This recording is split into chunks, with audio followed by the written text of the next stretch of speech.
नमस्कार। देवभूमि के दंगल में आप सभी का स्वागत है। मैं हूं आपके साथ गरिमा वाजपेयी। देवभूमि के दंगल में आज बात करेंगे चारधाम यात्रा तैयारी व्यवस्थाओं पर बैठक जारी।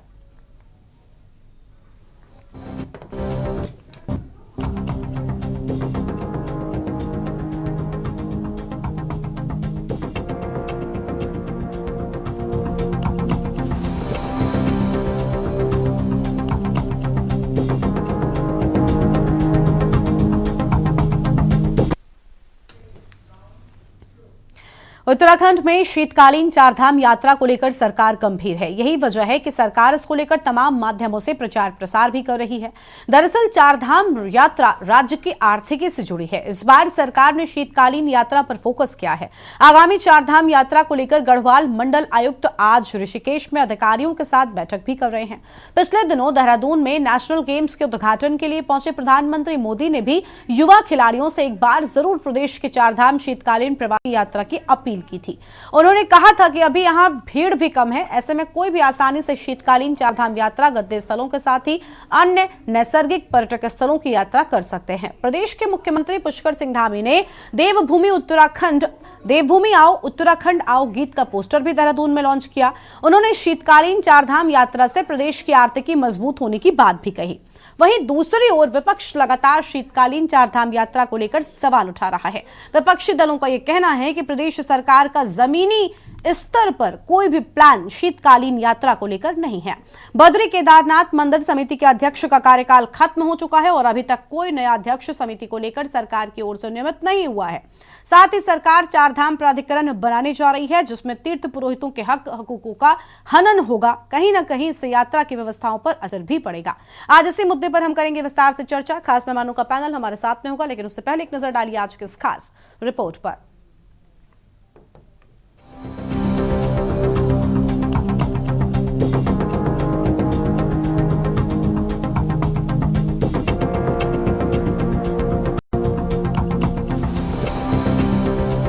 उत्तराखंड में पर्यटन सबसे बड़ी आर्थिकी का जरिया है। चारधाम यात्रा में हर साल लाखों श्रद्धालु पहुंचते हैं। करीब 6 माह तक चलने वाली यात्रा में कई बार अव्यवस्थाओं के चलते लोगों को दिक्कतों का सामना भी करना पड़ता है।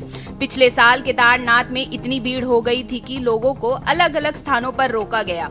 ऐसी ही स्थिति अन्य धामों की रहती है। वहीं इस बार सरकार ने शीतकालीन चारधाम यात्रा के लिए भी पर्यटकों के लिए तमाम सुविधाएं देने का ऐलान किया है। सीएम वीएम समेत अन्य विभागों के कमरों की बुकिंग पर छूट का आदेश भी सीएम धामी ने दिए हैं। मुख्यमंत्री पुष्कर सिंह धामी जी ने जनता से वायदा किया है। उन्होंने ऊखीमठ में जहां केदारनाथ जी शीतकालीन प्रवास करते हैं, ओंकारेश्वर महादेव से ये घोषणा की है कि उत्तराखंड में भी शीतकालीन यात्रा होगी। तो इसमें चारों धामों के साथ साथ में जो हमारे अन्य मंदिर हैं उनमें भी जो है यात्रा प्रारंभ होगी। और धामी जी ने कहा है तो निश्चित रूप से इसमें जो है इसका क्रियान्वयन होगा, क्योंकि भारतीय जनता पार्टी जो कहती है वो करती है। और धामी जी ने आज तक जितनी भी घोषणाएं की हैं, अभी तक का रिकॉर्ड है कि 99% घोषणाएं क्रियान्वित हुई हैं। और हमें इस बात का गर्व है कि देश के प्रधानमंत्री, विश्व के सर्वाधिक लोकप्रिय नेता आदरणीय नरेंद्र मोदी जी भी 20 फरवरी के बाद जो संभावना है उत्तराखंड आएंगे। मुझे लगता है भारतीय जनता पार्टी की सबसे बड़ी जो कमी ये है कि वो धरातल पर कार्य ना करने की बजाय उसको शोर शराबा करना पसंद है। शीतकालीन चारधाम यात्रा की जब बात हुई थी तो कांग्रेस पार्टी ने भी इसका स्वागत किया था और बिल्कुल जिन लोगों की आजीविका इस कार्य पर निर्भर करती है उनके लिए ये बहुत महत्वपूर्ण है। लेकिन उसके लिए धरातल पर क्या सुविधाएं प्रदान कर रही है सरकार, ये सरकार को बताना चाहिए। आपने देखा जब चारधाम यात्रा सुचारू होती है उस वक्त जो श्रद्धालु है उनको कितनी दिक्कतों का सामना करना पड़ता है। तो शीतकाल में तो आपको बिल्कुल पता है कि क्या क्या अन्य दिक्कतें जो है श्रद्धालुओं के सामने आती हैं। आप एक छोटी सी बात मैं आपको बताऊं, आप गैरसैंण में सत्र इसलिए नहीं कर रहे हैं क्योंकि आप कह रहे हैं कि वहां पे जो है विकास का कार्य चल रहा है। आप अभी तक विकास का कार्य गैरसैंण में पूरा नहीं करा पाए। अभी चारधाम यात्रा जब चल रही थी आपने देखा कई जगहों पर नेशनल हाईवे पे जो है सड़कें टूट रही थी, नेशनल हाईवे गिर रहे थे। उनकी वजह से जो यात्रा थी कई कई दिन रुकी हुई थी। अभी भी वहां पर निर्माण कार्य चल रहा है। तो सरकार को पहले आम जनमानस की मुझे लगता है जीवन की फिक्र करनी चाहिए। शीतकालीन चारधाम यात्रा को लेकर सरकार चाहे कितनी भी दावे करे, लेकिन विपक्षी दल इसको लेकर सवाल उठा रहे हैं। कांग्रेस और उक्रांद जमीनी स्तर पर सरकार की कोई तैयारियां न होने की बात कह रहा है। वहीं भाजपा सरकार इसको लेकर गंभीर बताई जा रही है। भाजपा के अनुसार शीतकालीन यात्रा से प्रदेश की आर्थिकी की बढ़ेगी। इसके लिए तमाम माध्यमों से प्रचार प्रसार किया जा रहा है। उत्तराखंड क्रांति दल ने शीतकालीन जो यात्रा धामी सरकार ने अभी चलाई थी, उसका स्वागत इसलिए किया था कि कहीं ना कहीं जो हमारी मांगे थी, जो हमारा विजन था, उस पर उन्होंने एक कदम आगे बढ़ने की कोशिश की थी, जिससे कि पलायन रुक सकता था और हमारे पहाड़ में रोजगार आ सकता था। लेकिन ग्रीष्मकालीन यात्रा को ध्यान में रखते हुए जो कार्रवाई शीतकालीन यात्रा में हो रही है, उससे स्पष्ट हो जाता है कि धामी के सरकार में जो मंत्री हैं और जो धामी के सरकार के जितने भी इसमें जो कार्यकर्ता लोग हैं, वो सर्प नकल करने के माहिर हैं। पिछली बार की हमारी यात्रा बहुत ही सुंदर और भव्य हुई है। माननीय मुख्यमंत्री जी के नेतृत्व में ये यात्रा भी बहुत ही सुगम और सुचारू रूप से चलने वाली है। जो अन्य प्रदेशों से श्रद्धालु और भक्त यहाँ पहुंचते हैं, उनको तमाम व्यवस्थाएं देने का काम प्रदेश सरकार का होता है। और जिस प्रकार से आप अभी कह रहे हैं कि बीकेटीसी की जो हमारा अध्यक्ष का पद खाली है, बहुत ही जल्दी वो भर जाएगा। जो भी अन्य और हमारे पद है। जय श्री राम नाम है कि सबसे पहले तो हमारा जो सुझाव है यात्रा के बारे में, वो अभी विगत वर्ष जो 2024 में जुलाई में जो यमुनोत्री धाम में आपदा आई थी, वो यमुनोत्री धाम में बहुत ही ज़्यादा नुकसान हुआ है, क्योंकि वहाँ पे चेंजिंग रूम, कुंड, जो भी सारी व्यवस्थाएं थी वो सारी अस्त व्यस्त हो रखी हैं, वो सारी अभी तक सही नहीं हुई है। तो हमारा सबसे पहला तो जो सुझाव था, यमुनोत्री धाम को एकदम सुचारू रूप से सही ढंग से किया जाए।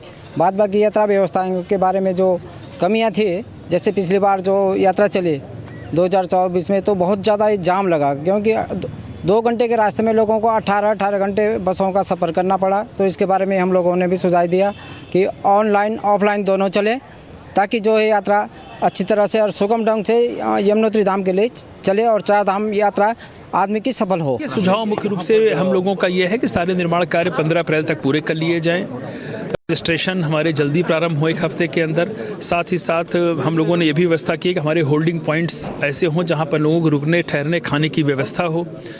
हमारा सेक्टर्स में डिवाइड हो, जहाँ पर हमारी चीता पुलिस लगातार उसका मूवमेंट करती रहे। और सबसे बड़ी बात यह है कि 60-40 का हमने रेशियो रखा है, 60% ऑनलाइन एंड 40% मैनुअल।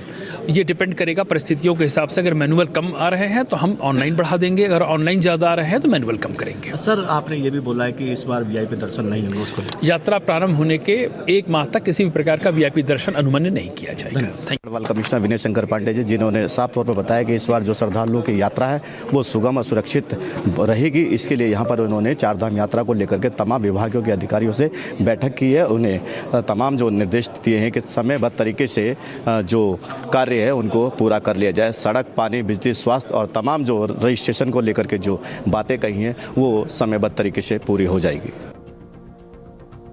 देवभूमि उत्तराखंड में हर साल चारधाम यात्रा अप्रैल-मई माह में शुरू हो जाती है। वहीं आजकल चारों धाम के देवताओं की पूजा अर्चना शीतकालीन गद्दी स्थलों पर की जा रही है। ऐसे में कई श्रद्धालु और पर्यटन यहां पहुंचकर दर्शन कर रहे हैं। उत्तराखंड सरकार भी शीतकालीन चारधाम यात्रा के लिए तमाम निर्णय ले रही है। पीएम मोदी का गंगोत्री में मुखवा में आगमन भी शीतकालीन चारधाम यात्रा की ब्रांडिंग के तौर पर देखा जा रहा है।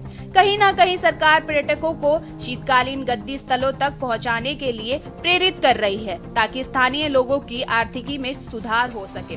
अब देखना होगा कि सरकार के इस प्रयास से कितने पर्यटक और श्रद्धालु शीतकालीन यात्रा पर उत्तराखंड पहुंचेंगे। Uttarakhand desk report.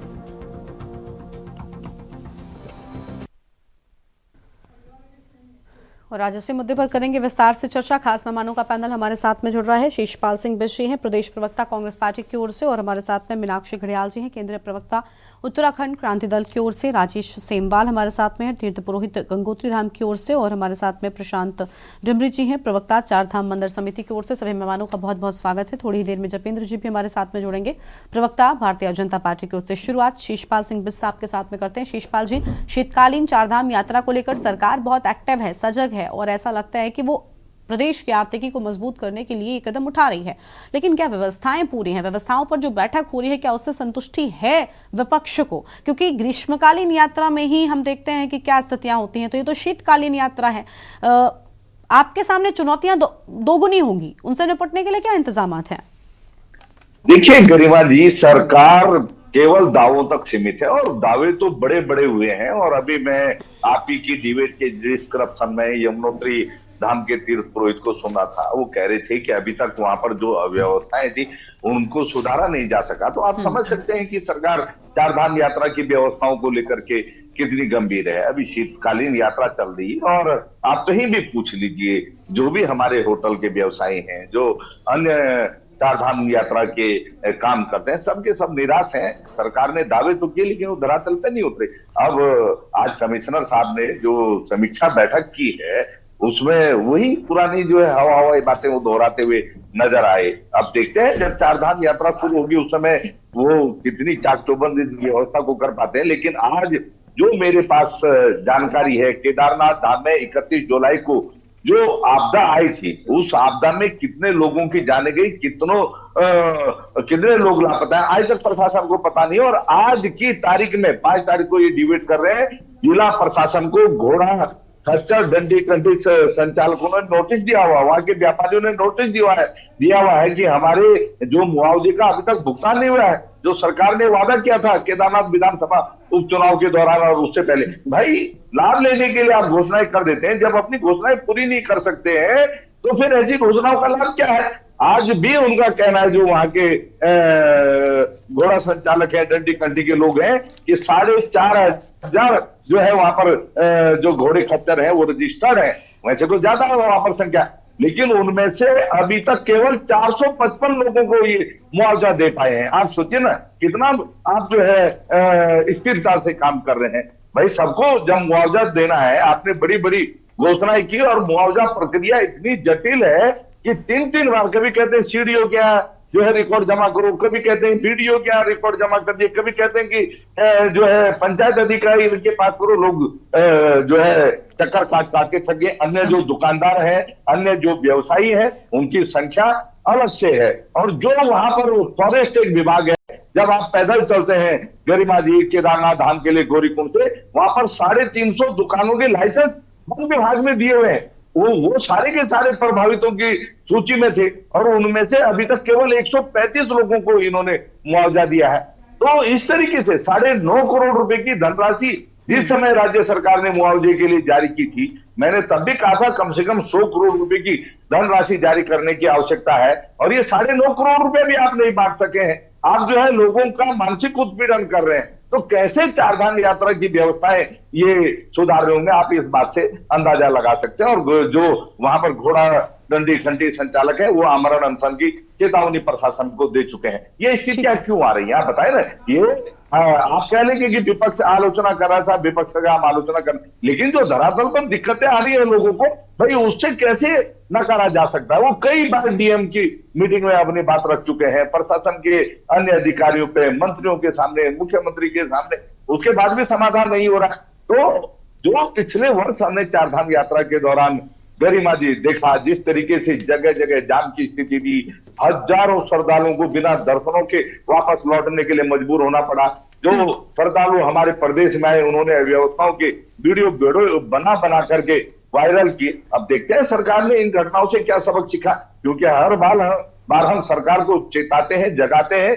सरकार कहती है कि हमारी व्यवस्थाएं चाक चौबंद है, लेकिन जब चारधाम यात्रा शुरू होती है तो स्थितियां इंप्रूव नहीं होती और यही वजह कि हमने देखा था कि इस बार 10 लाख से ज्यादा की संख्या में श्रद्धालुओं में कमी आई थी। अपने आप में एक बड़ा सवाल था। देखिए, एक तरफ श्रद्धालुओं के मन में एक असमंजस की स्थिति तो होती है, लेकिन साथ ही साथ आर्थिकी पर भी बड़ा असर पड़ता है, उन्हें निराशा हाथ लगती है। मीनाक्षी घड़ियाल साहब का रुख कर लेते हैं, केंद्रीय प्रवक्ता है यूकेडी की ओर से। बहुत स्वागत नाम आपका भी। मीनाक्षी जी, शीतकालीन चारधाम यात्रा की तैयारियों को लेकर बैठक हो रही है, लेकिन क्या सरकार प्रशासन तैयार है? ग्रीष्मकालीन यात्राओं की हम अगर तुलना करें तो हम देखते हैं कि किस तरीके से अव्यवस्थाओं का एक सिलसिला जो है वो शुरू होता है, और देखते हैं पूरी चारधाम यात्रा के दौरान हम चर्चा भी लगातार करते हैं अलग अलग चीजों को लेकर। तो शीतकालीन तो अपने आप में एक बड़ी चुनौती है उत्तराखंड की भौगोलिक स्थिति को देखते हुए। है वो रात को उन्हें एक सपना आता है और अचानक से वो उठते हैं और वो सोचते हैं कि अरे शीतकालीन यात्राएं चल रही हैं, उसकी व्यवस्थाओं पे ध्यान देना है। तो ये सोचिए कि हम शीतकालीन तो कब से शुरू हो गई हैं यात्राएं, लेकिन उनकी व्यवस्थाओं की हम आज भी बात कर रहे हैं। क्योंकि आप देखें कि ग्रीष्मकालीन जो हमारी मेन जो यात्रा है उन यात्राओं में जो अव्यवस्थाएं थी, क्योंकि हमारी ये यात्राएं तो हर बार होती हैं, हर साल शुरू होती है और उसकी एक फिक्स तारीख भी होती है कि इस तारीख से जो कपाट है वो खुलेंगे और उसके बाद यात्रा शुरू हो जाएगी। लेकिन जब उस रेगुलर यात्रा के लिए हमारी जो सरकारें हैं वो व्यवस्थाएं नहीं बना पाती हैं, तो ये अचानक से जो मैं शीतकालीन का सपना कह रही हूँ जो इनको आया, वो इसके लिए कैसे, किस प्रकार से अचानक व्यवस्थाएं बना देंगे, ये मेरी समझ में नहीं आता है। दूसरी चीज मैं कहूंगी कि जिस प्रकार से आर्थिकी का झुंझुना ये हर बार थमाने की कोशिश करते हैं, तो मुझे ऐसा लगता है कि क्या हमारे पास केदारनाथ बाबा के अलावा कुछ और है ही नहीं आर्थिकी के लिए? क्या हम पूरा राज्य केदारनाथ धाम यात्रा के नाम पे चला सकते हैं क्या हमारी आर्थिकी इससे पूरे, मतलब हम उत्तराखंड की बात करें तो पूरी आर्थिकी को का हम इस यात्रा से सुदृढ़ कर सकते हैं? क्योंकि हमने इस धार्मिक पर्यटन को, जो हमारी जो धार्मिक मान्यता है, उसको कहीं ना कहीं बहुत ज्यादा पैसे से कंपेयर करना शुरू कर दिया है, जिसकी वजह से इस प्रकार की अव्यवस्थाएं आ रही हैं। क्योंकि अगर हम पहाड़ों की बात करें तो वहां की, जिस प्रकार से हम हमेशा कहते आए हैं कि वहां की कैरिंग कैपेसिटी भी हमें देखनी पड़ेगी। आप माने या ना माने, लेकिन ये बहुत बड़ी बात है कि अगर आंकड़ों को देखें तो जो स्टार्टिंग का महीना होता है, मई का जो मंथ होता है, लगभग 41%, लास्ट टाइम का आंकड़ा बता रही हूँ, 41% लोगों ने दर्शन किए थे शुरू के महीने में। उसके बाद बाकी के 5 महीने में 59% लोगों ने दर्शन किए थे। तो इसका मतलब ये दर्शाता है कि जैसे ही बरसात शुरू होती है, लोगों के माइंड में ये आना शुरू हो जाता है कि वहां भूस्खलन जैसी जो समस्याएं हैं, सड़कों का टूटना जैसी जो समस्याएं हैं, ये सारी समस्याएं लोगों के सामने आएगी। इसीलिए लोग कोशिश करते हैं कि शुरू के महीने में ही जाके दर्शन कर आए, जब बरसात वगैरह कम हो। तो मुझे लगता है कि इन व्यवस्थाओं को भी देखने की जरूरत है। हमें जो सरकार है, इनको ये देखना पड़ेगा कि बरसात के टाइम पे जो हमारी सड़कें टूटती हैं या जो हमारा आपदा प्रबंधन है, उसका भी इतना अच्छा मैनेजमेंट हो कि लोग इस बात पे भी ना घबराएं कि बरसात में भी हम लोग दर्शन करके आ सकते हैं। तो ये सारी चीजें हैं जो सरकार को सोचनी है। और मुझे लगता है कि शीतकालीन तो गुजर ही गया, ये लोग तो सिर्फ बातें बना बना के ये हमारा शीतकालीन जो सत्र है ये भी निकाल देंगे। और अब आने वाली जो ग्रीष्मकालीन जो हमारी यात्रा है, इसको सुगम बनाए। और हमें ठीक है, श्रद्धालुओं को बुलाना है, लेकिन हमें इन्होंने एक बात और कही थी कि हमें आसपास के नैसर्गिक जो हमारे सौंदर्य है उनको देखने भी आए। तो हमें इन दोनों चीजों में बहुत बड़ा डिफरेंस करने की जरूरत है कि यदि आप श्रद्धालुओं की तरह आ रहे हैं, धार्मिक यात्रा पे आ रहे हैं, तो श्रद्धालुओं की तरह आए। और अगर आप नैसर्गिक सौंदर्य का लुत्फ लेने आ रहे हैं तो आप फिर दूसरे पर्यटन की तरह आए। मतलब इन दोनों को मिक्स करने की जो हमारी सरकार कोशिश कर रही है, इससे हमारा बहुत ज्यादा नुकसान हमारे राज्य को हो रहा है, इसकी छवि को भी हो रहा है। तो इन चीजों को ध्यान रखें। और ये वही सरकारें हैं जिनको खुद तो सर्दियों में गैरसैंण तक जाने में भी ठंड लगती है, लेकिन ये चाह रहे हैं कि हमारी जनता जो है, हमारे जो श्रद्धालु हैं, वो शीतकालीन में हमारे राज्य में आए। और उनके लिए वो व्यवस्था कैसे बनाएंगे, ये तो सरकारों को सोचना है। बस में लौटेंगे, हमारे साथ में और मेहमान हैं। राजेश सेमवाल साहब हैं, तीर्थ पुरोहित हैं गंगोत्री धाम की ओर से। स्वागत सर आपका भी। राजेश जी, क्योंकि आप तीर्थ पुरोहित हैं और आप देखते होंगे बड़ी संख्या में जब लोग जाते हैं, तो क्योंकि उत्तराखंड की भौगोलिक स्थितियां एक अलग तरह की हैं, वहां पर मौसम के हिसाब से बड़े खतरे की भी आशंका रहती है। और शीतकालीन जो मौसम होता है वो अपने आप में एक चुनौतीपूर्ण होता है। सड़कों पर, रास्तों पर एक कठिन जीवन होता है, पहाड़ों पर कहते हैं। और यात्रा करने यात्री श्रद्धालु पहुंचते हैं भक्ति आस्था के साथ में, इनके सामने चुनौतियां बहुत सारी होती हैं। हमने इसके पहले भी उत्तराखंड में देखा है, केदारनाथ त्रासदी हम सब ने देखी है। और यही वजह है कि लोग अब ज्यादा डरते हैं। क्या इंतजाम सरकार ने पूरे कर लिए हैं श्रद्धालुओं की सुरक्षा के लिहाज से? आपको लगता है कि शीतकालीन यात्रा सुरक्षित है? सरकार बैठकें कर रही है, सरकार का कहना है कि हमारी तरफ से तैयारी पूरी है। प्रधानमंत्री के आगमन को लेकर जिस तरीके से चीजें सामने आ रही थी और अपील लोगों से की जा रही है, यात्रियों से की जा रही है, लेकिन क्या आम यात्री जो जाएगा उस लिहाज से सड़कों पर आवागमन के लिए तैयारी पूरी है? क्या उनकी सुरक्षा सुनिश्चित कर ली गई है?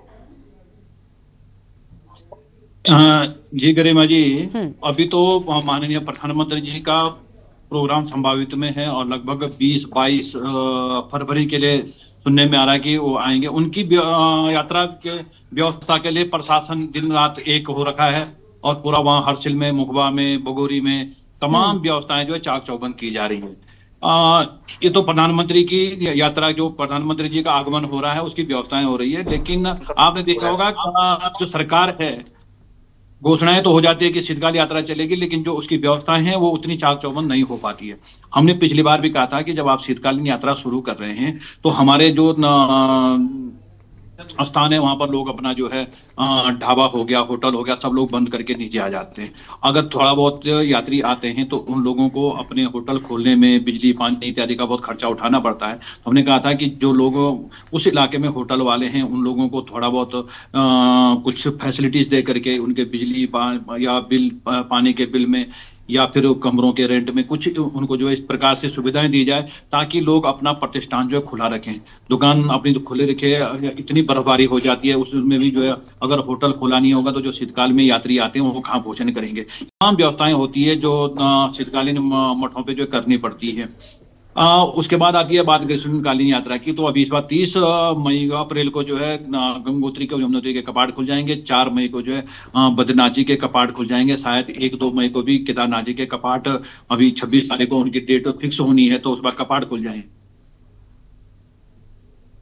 लेकिन हमने देखा जैसे हमारे यहाँ गंगोत्री में उत्तरकाशी से लेकर गंगोत्री तक जो 100 किलोमीटर का जो सफर होता है उसमें हमेशा जाम लगता है। हमने पिछले साल देखा होगा यात्री जो है 30 घंटे 32 घंटे 40 घंटे में जो गंगोत्री पहुंचा। तो हमने प्रशासन से कहा था कि जहां जहां थोड़ा बहुत मलबा गिरा है या कोई पत्थर है कुछ, जब तक आपका ऑल वेदर कंप्लीट नहीं होता है तब तक जहां पर थोड़ा वैकल्पिक व्यवस्था करके मार्गों को खोला जाए ताकि लोग जो है समय, जहां हम लोग 2.5 से 3 घंटे का सफर गंगोत्री का होता है तो आदमी 4 घंटे 5 घंटे में पहुंचेगा तो समस्या ही नहीं होगी। लेकिन प्रशासन क्या होता है कि हमेशा तब जागता है जब अव्यवस्थाएं हो जाती है। पिछले साल वैसे ही हुआ, प्रशासन तब जागा जब जाम लग गया। उसके बाद प्रशासन के हाथ पांव फूल के सारे उन्होंने जो है जाम खुलवाया। इस व्यवस्था में ही इतना समय लग गया कि पूरा मई का जो है सीजन फीका पड़ गया।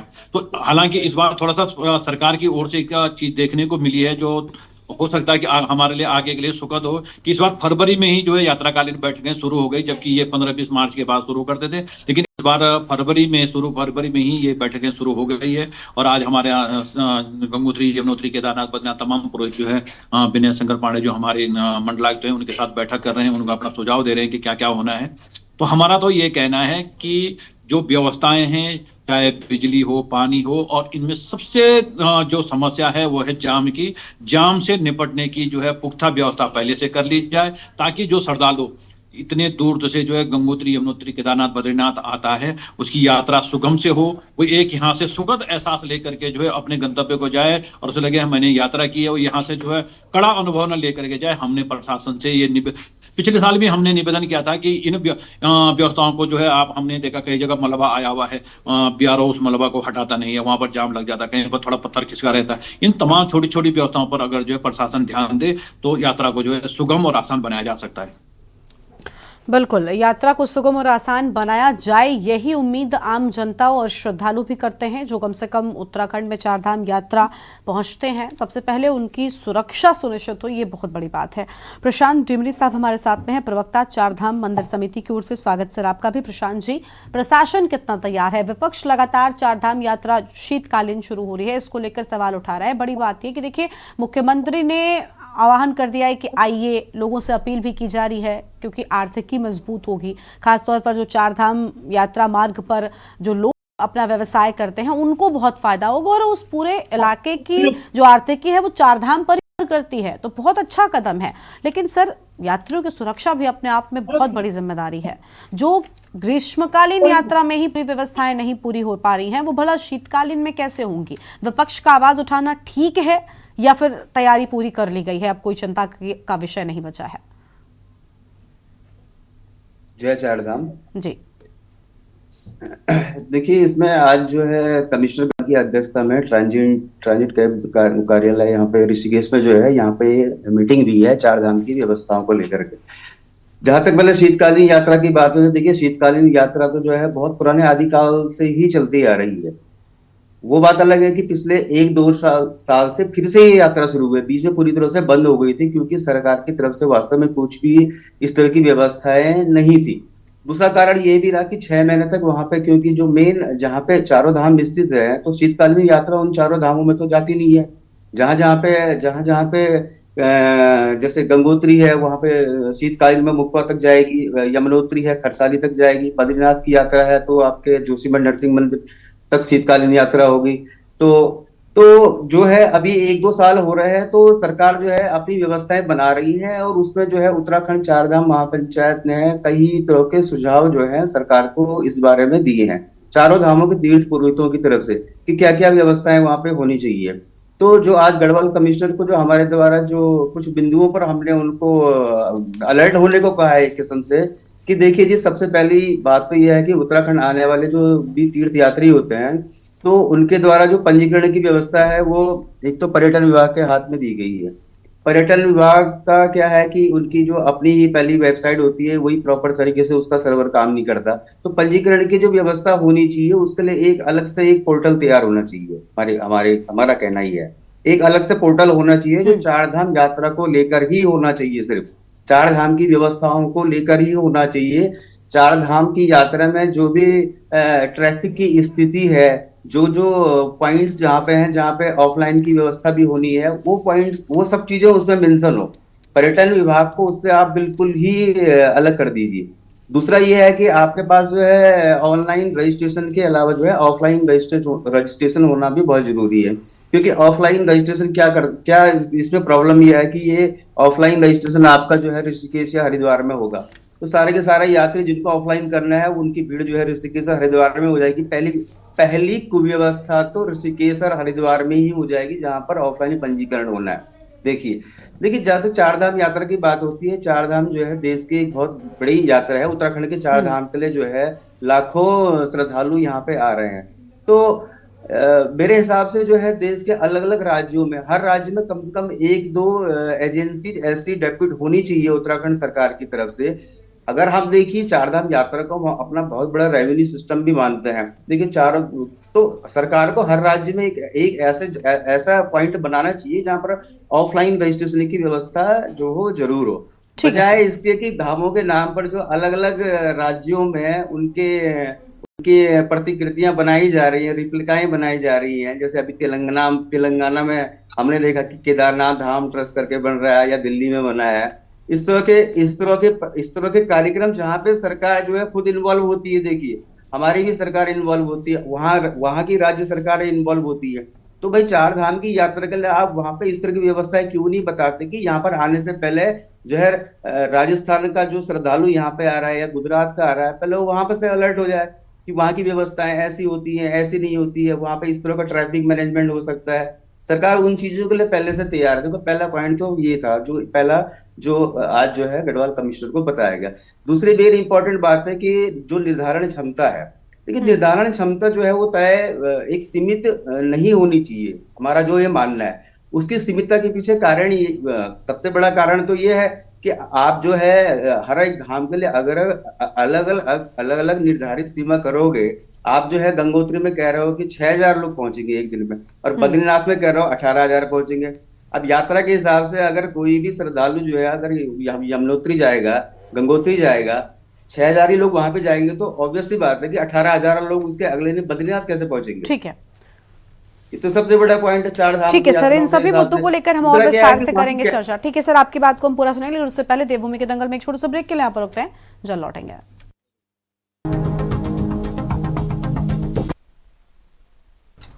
ब्रेक के बाद देवभूमि के दंगल में आप सभी का स्वागत है। हम चर्चा कर रहे हैं शीतकालीन चारधाम यात्रा की तैयारियों को लेकर हो रही बैठक पर। खास मेहमान हमारे साथ में लगातार बने हुए हैं। कुंवर जपेंद्र सिंह जी हमारे साथ में जुड़ चुके हैं, प्रदेश प्रवक्ता हैं भारतीय जनता पार्टी की ओर से। स्वागत सर आपका भी। जपेंद्र जी, आप थोड़ी देरी से जुड़े, कई सारे विपक्षी दलों की ओर से कुछ शिकायतें आई हैं। हमारे साथ में गंगोत्री धाम से तीर्थ पुरोहित साहब भी हैं, उन्होंने भी कई सारे मुद्दे उठाए, बड़ी अहम चीजें उठाई। लेकिन सर सवाल उठ रहे हैं कि आखिर पूरी तैयारी नहीं है और उसके पहले ही बुलावा दे दिया गया, लोगों को बुलाया जाने लगा। ग्रीष्मकालीन यात्रा में जब इतनी अव्यवस्थाएं थी, तो शीतकालीन तो अपने आप में चुनौती है, क्योंकि वो भौगोलिक स्थितियां ही पहाड़ प्रदेश की कुछ ऐसी हैं। तो उनको लेकर कितनी तैयार है सरकार? आर्थिक हाँ सर बोलिए।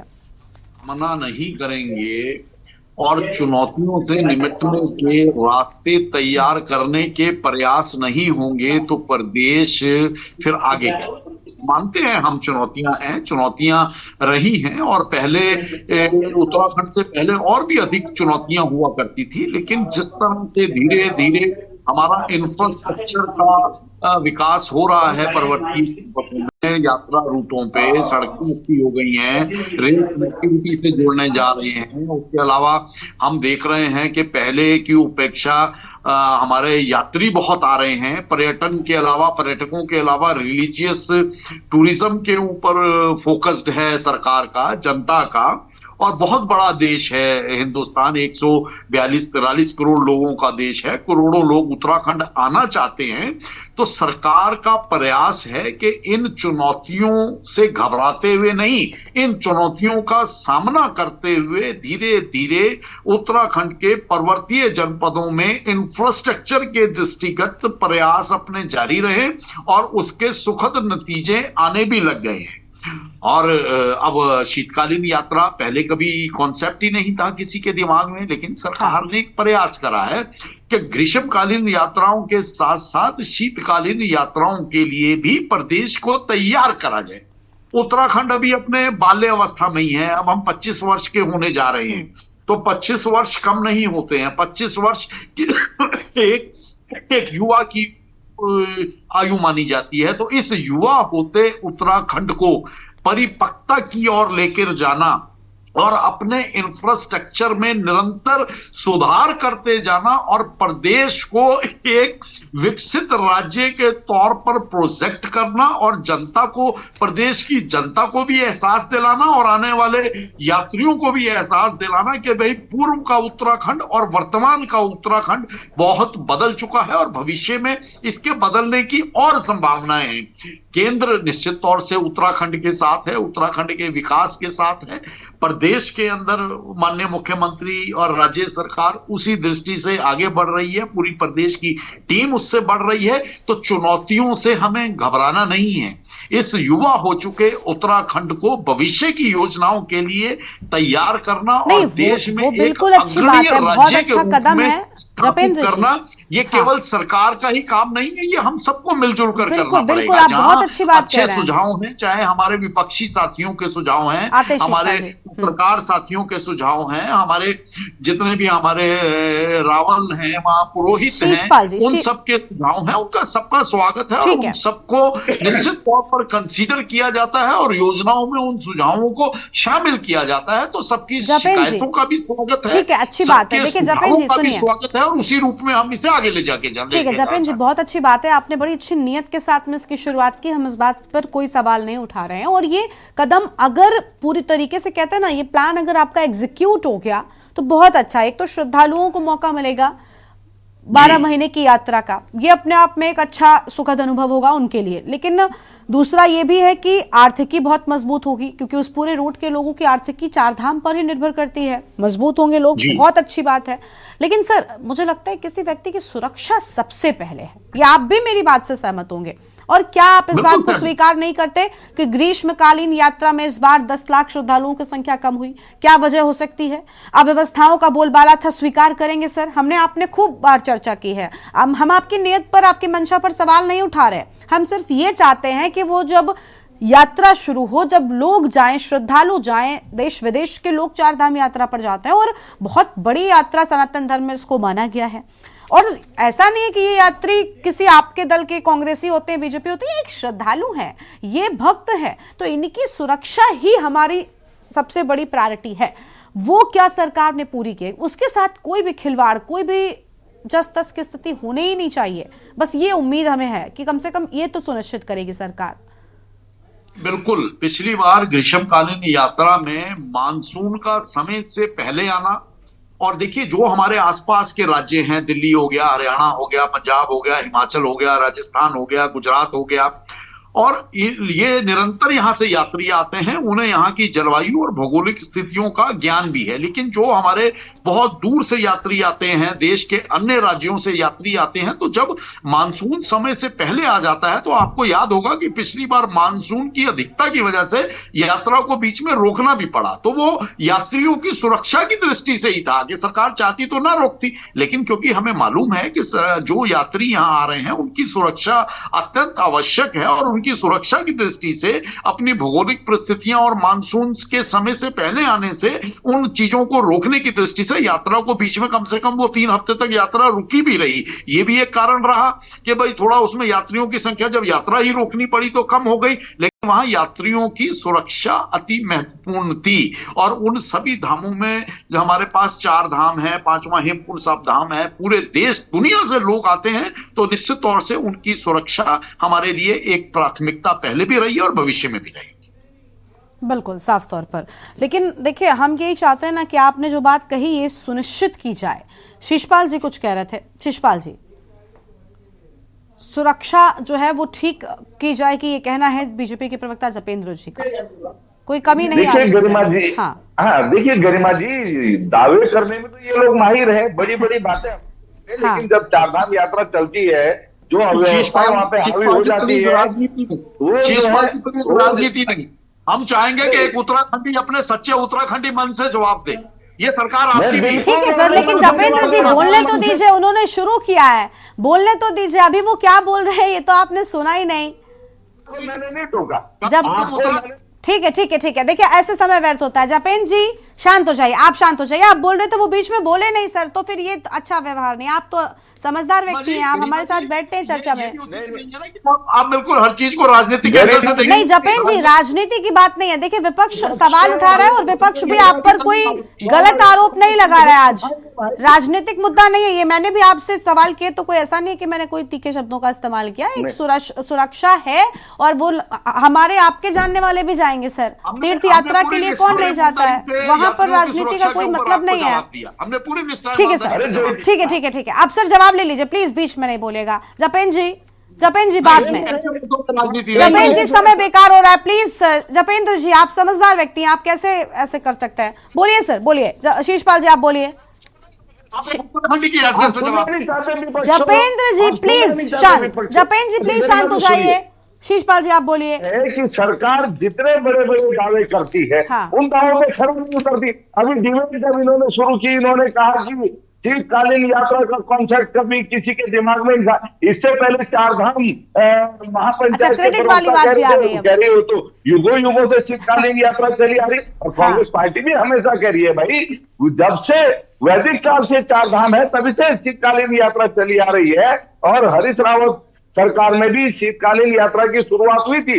परम पूजनीय शंकराचार्य जी लगातार शीतकालीन यात्रा के लिए प्रयास कर रहे हैं, अपने भक्तों के उत्तराखंड आने का आह्वान कर रहे हैं। इस बार सरकार भी शीतकालीन यात्रा में कूदी है, अच्छी बात है, स्वागत योग्य बात है। और हम तो हमेशा कह रहे हैं कि शीतकालीन यात्रा की व्यवस्थाएं सुधरनी चाहिए। जो सुझाव यहाँ पर जो है तीर्थ पुरोहित समाज के राजेश सेमा जी ने दिए, बहुत महत्वपूर्ण सुझाव दिए कि जो वहां पर हमारे व्यवसायी हैं उनकी दिक्कतें हैं, अगर उनकी दिक्कतों को पॉइंट आउट कर लिया जाएगा, उसका समाधान कर लिया जाएगा, तो भी पूरे मनोयोग से शीतकालीन यात्रा को सफल बनाने के लिए अपना योगदान देंगे। भाई आपको जो है सबके सुझाव लेकर के उस पर काम करने में दिक्कत क्या है? और हम यही कह रहे हैं कि स्वागत करा चारधाम यात्रा में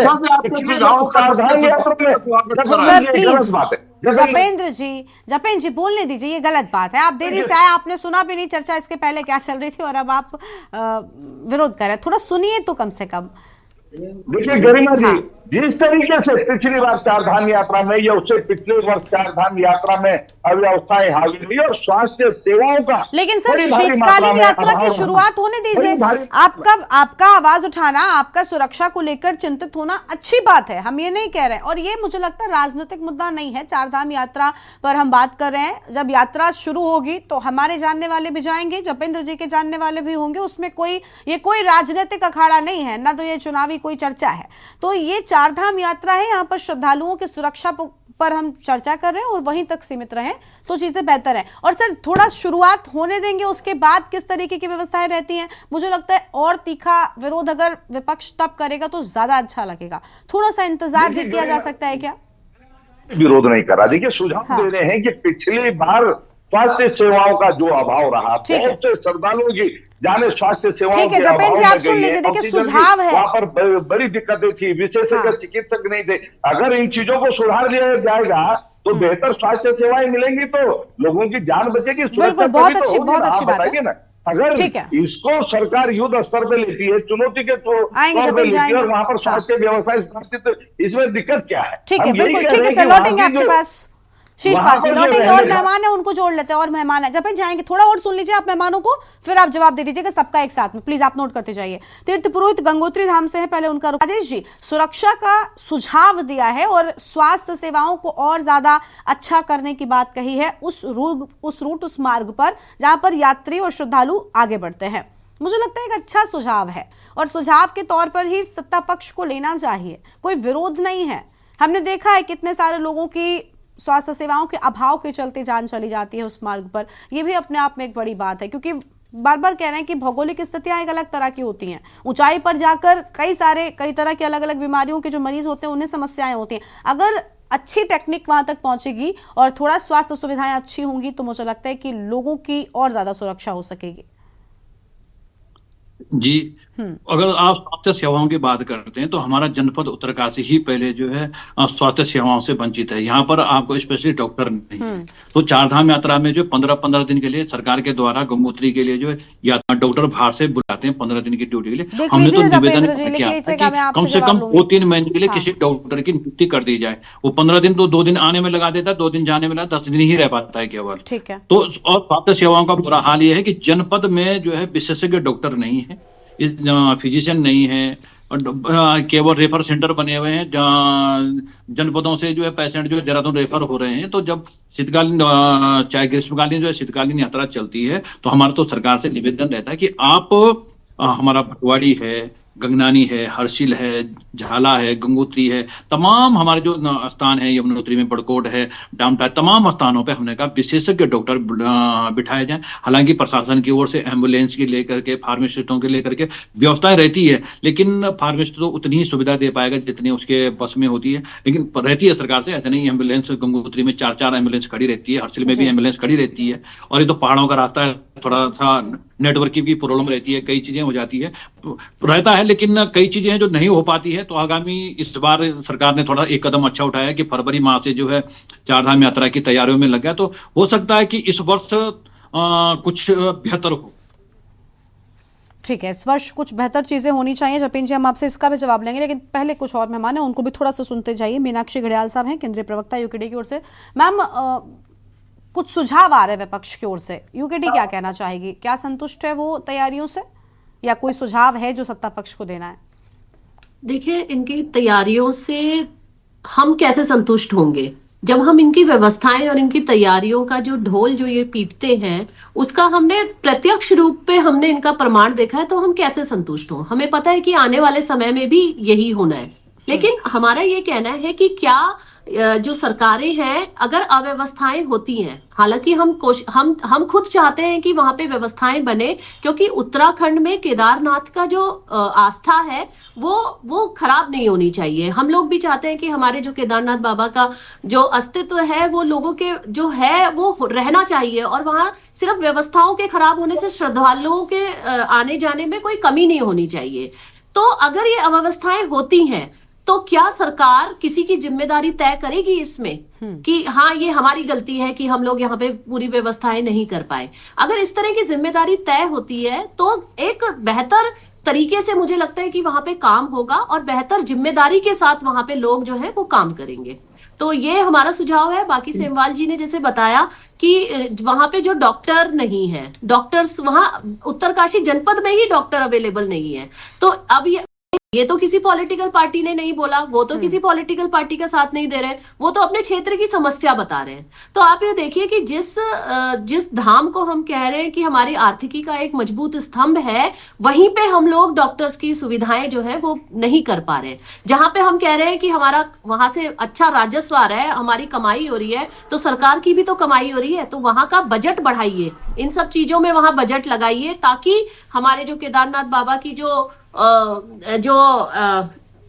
फैन फॉलोइंग है, जो वहां के श्रद्धालु हैं, वो और ज्यादा मात्रा में वहां आए और वहां के लोग भी उसका जो है वो फायदा उठा पाए। बिल्कुल। जपेंद्र जी अब आप जवाब दे दीजिए, उसके बाद समस्याएं विश्व में कहाँ नहीं है। हाँ। विकसित राष्ट्रों में भी समस्याएं हैं और उत्तराखंड राज्य की प्रगति का आधार, चाहे वो हम पॉलिटिकल लोग हों, सरकार में बैठे हुए लोग हों, हमारी अफसरशाही हो, हमारे सामाजिक कार्यकर्ता हों, सिर्फ दो चीजों पर टिका हुआ है। एक, आशाहीन व्यक्ति कितने हैं और किन किन क्षेत्रों पे हैं और किन किन पदों पे बैठे हैं, और आशावादी व्यक्ति कौन है, वो किन किन पदों पर बैठे हैं, उनका समाज के अंदर क्या रोल है। तो निश्चित तौर पर भारतीय जनता पार्टी आशावादी लोगों को आगे लाकर उन आशाओं को, प्रदेश की आशाओं को पूर्ण करने की दृष्टि से निरंतर प्रयास कर रही है। ठीक है, अब जो आशाहीन व्यक्ति हैं, उस सोच के लोग हैं, तो वो चाहेंगे कुछ नहीं हो रहा है, कुछ नहीं हो रहा है, कुछ नहीं हो रहा है, लेकिन बहुत कुछ हुआ है और बहुत कुछ होने जा रहा है। तो हमारा ऑन स्क्रीन बैठे सभी साथियों से इतना ही निवेदन है कि उत्तराखंड हम सबका है। हम भले ही सब अलग अलग राजनीतिक दलों से जुड़े हुए लोग हों, लेकिन ये प्रदेश हमारा है, हम सबकी जन्मभूमि, कर्म भूमि है। आशावादी बनिए और अच्छी आशाओं और अच्छे सुझावों के साथ अगर हम सब आगे बढ़ेंगे, सरकार को सुझाव देंगे, सरकार के कदम से कदम मिलाएंगे, तो निश्चित तौर पर हम अपने सभी संकल्पों को पूरा करने में निश्चित तौर पर सफल होंगे। ठीक है, आपके पास में लौटेंगे। प्रवक्ता हमारे साथ में है प्रशांत डेमरी साहब, चारधाम मंदिर समिति की ओर से। सर, समस्याएं कहाँ नहीं होती? अपने जवाब में पहली लाइन जपेंद्र जी ने ये कही, बिल्कुल ठीक बात है, लेकिन सर कुछ जगहों पर हमने देखा है ना त्रासदी, हमने उत्तराखंड में समस्याओं को देखा, इसलिए डर और ज्यादा लगता है। मुझे लगता है कि ये जवाब की शुरुआत तो जपेंद्र जी बिल्कुल नहीं होनी चाहिए थी। इस बात से मुझे भी आपत्ति है। मैं मानती हूँ आपकी बात ठीक है, लेकिन वो जगह जहां पर पहले ही इतनी सब कुछ चीजें हो चुकी हैं, आप भी वाकिफ हैं, और चारधाम के लिए कोई भी शख्स अगर किसी दूसरे प्रदेश या देश से आ रहा है तो ये सोचकर तो बिल्कुल नहीं आता है, और सत्ता पक्ष अगर ये सोचने लग जाए तो फिर मुझे लगता है वहां पर समस्याओं का अंबार जरूर लगेगा, क्योंकि आपके पास एक तर्क पहले से तैयार है कि समस्याएं कहाँ नहीं होती। तो प्रशांत जी, क्या उम्मीद की जाए सत्ता पक्ष से कि चीजों को बेहतर किया जाएगा? देखिए गरिमा जी, आज जो कमिश्नर गढ़वाल की अध्यक्षता में मीटिंग हुई है चारधाम यात्रा को लेकर, आगामी चारधाम यात्रा को लेकर, उसमें कुछ टेक्निकल एस्पेक्ट रखे गए हैं, सुरक्षा व्यवस्थाओं को लेकर भी और उसके अलावा भी, जैसे कि हर धाम की कैरिंग कैपेसिटी को लेकर के, कि एक तरह से एक सर्वे पहले होना चाहिए वहाँ पे जरूर, कि किस धाम की कैरिंग कैपेसिटी कितनी है, कितने गेस्ट हाउस वहाँ पे हैं, कितने लॉज हैं, कितने होटल हैं, कितनी धर्मशाला हैं। उसके बाद ही ये तय हो कि हर धाम में एक दिन में कितने यात्री पहुंच सकते हैं, कितने रह सकते हैं। वो भी एक सुरक्षा का बहुत बड़ा मुद्दा होता है, क्योंकि बहुत सारे लोग जब आ जाएंगे, देखिए ये सब चीजें होती हैं जो मौसम से प्रभावित जगह है सारी की सारी, उसी समय धूप होगी, उसी समय बारिश हो जाएगी, केदारनाथ बद्रीनाथ सब जगह ऐसी ये सब होता रहता है। तो अगर कैरिंग कैपेसिटी ज्यादा लोग आ जाते हैं तो ऑफकोर्स ही बात है, हेल्थ इश्यू होने शुरू हो जाएंगे, तो यात्री ये सड़क पर सोना पड़ेगा, बाहर रहना पड़ेगा, व्यवस्थाएं यहीं से बनेगी। तो इन टेक्निकल एस्पेक्ट पे जो है आज जो है कमिश्नर गढ़वाल के साथ में चारों धामों के तीर्थ पुरोहितों की, हर कलर की मंदिर समितियां उसमें मौजूद थी ऋषिकेश में जो मीटिंग हुई है, तो इन एस्पेक्ट पे जो है चर्चा गई, और यही वास्तव में टेक्निकल एस्पेक्ट है। अगर हम और बातों को छोड़ दी जाए, फालतू की बातों को, देखिए दूसरी सबसे बड़ी बात क्या होती है कि चारधाम यात्रा सबसे ज्यादा प्रभावित होती है वीआईपी के मूवमेंट से।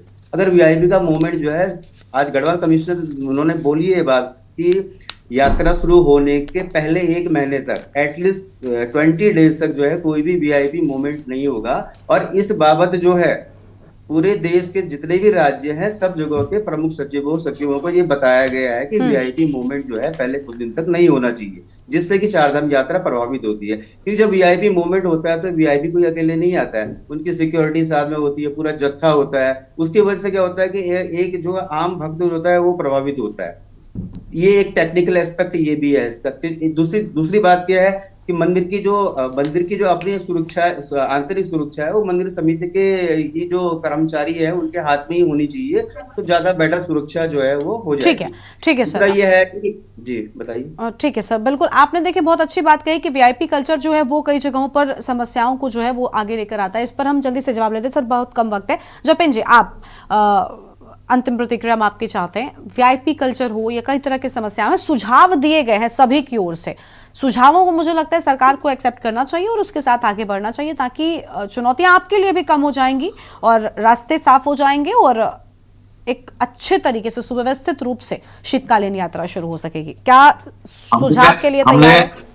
हमने शुरू में ही कहा कि समस्याएं कहाँ नहीं होती, लेकिन उन समस्याओं से बाहर निकलना, अच्छे सुझावों को स्वीकार करना, उन्हें धरातल पर उतारना, ये आपकी सरकार की बस की बात नहीं है। और जनता के लिए सुविधा दिल नहीं आपकी सरकार का। शीशपाल जी, अब क्लोजिंग टाइम है प्लीज। बिल्कुल वीआईपी कल्चर वाले पॉइंट पे हम बिल्कुल सहमत हैं कि एक समय सीमा के बाद ही वीआईपी की मूवमेंट होनी चाहिए, ताकि यात्रियों को उसमें कोई भी किसी भी तरह की लिख के ले लो 100 दिन। ठीक है सर, जब देखिए शीशपाल जी शुरुआत तो होने दीजिए, उसके बाद हम इस पर चर्चा कर लेंगे। मुझे लगता है थोड़ा सा विश्वास सरकार की बातों पर भी करना चाहिए, क्योंकि पहले से विरोध अगर करेंगे तो फिर वहां तक पहुंचते पहुंचते अपने आप में बहुत सारी चीजें पहले ही हम कह देंगे।